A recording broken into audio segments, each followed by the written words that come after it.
Happy Passover, everyone. I'm going to share one of my favorite Passover stories. Nachson, who was afraid to swim.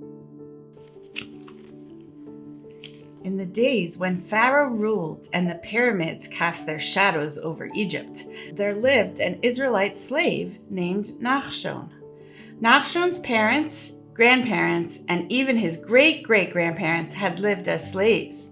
But Nachson knew that long ago his family had been free, and he dreamed of freedom each night. From dawn to dusk, under the midday rays of a desert sun, Nachson's father and brothers toiled in the quarries, mixing straw and mud into bricks. Nachson slipped past the taskmasters and smuggled in cool drinking water for them. Neither the Egyptian taskmasters nor Pharaoh himself scared the young boy. His family began calling him Brave Nachson.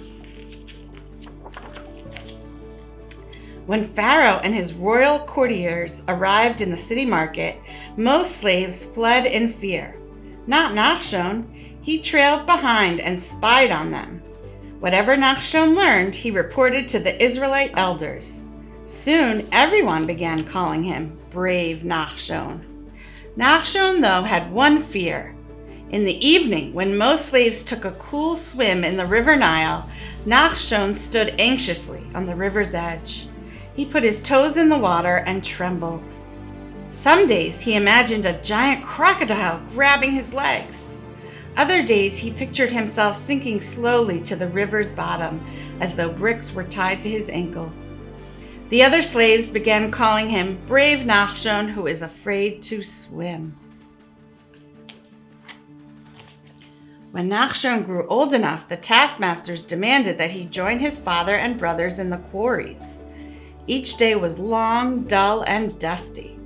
The years passed slowly. As much as he dreamed of freedom, Nachson feared he would always be a slave. Just when Nachson began to give up hope, a stranger arrived promising freedom for the Israelites. News of the visitor spread like a sandstorm. Nachson ran to the riverbank to join the crowd, waiting to hear him speak. "His name is Moses," whispered a fellow slave.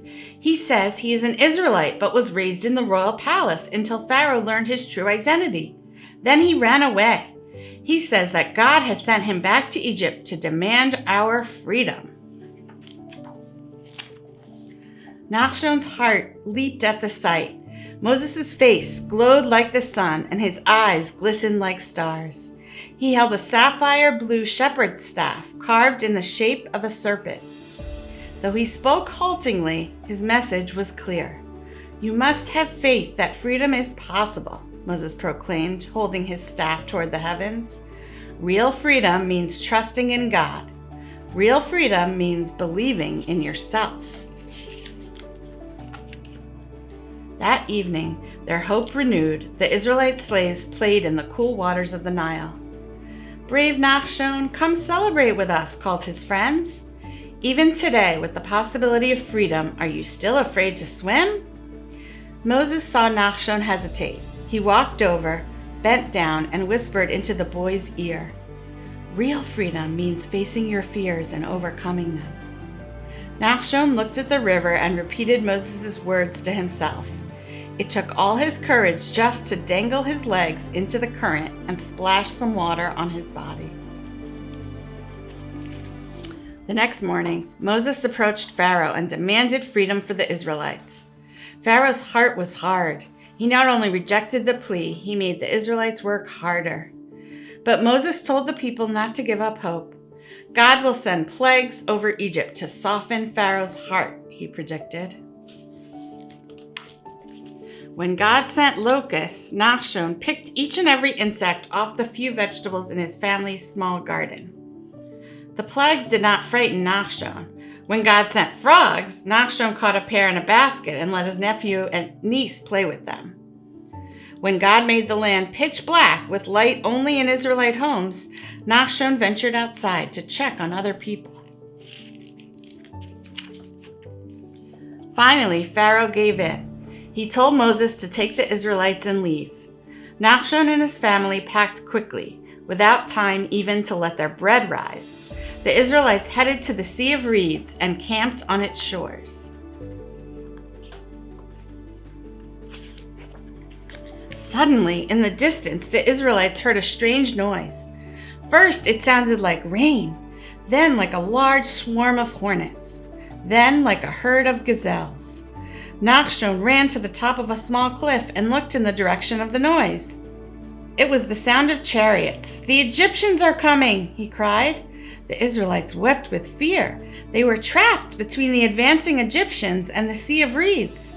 Nachson knew what he must do. Moses' words echoed in his mind. Real freedom means trusting in God. Real freedom means believing in yourself. Real freedom means facing your fears and overcoming them. Nachson stepped slowly into the sea. The water rose from his toes to his ankles, to his knees, to his waist, to his shoulders, to his chin, to his lips. Nachson repeated silently, "Face your fears, have faith." Just as the water was about to cover his head, a miracle occurred. Moses lifted his staff to the heavens, and a strong east wind pushed back the water, creating a dry path through the sea. All of the Israelites joined Nachson and walked with him to freedom.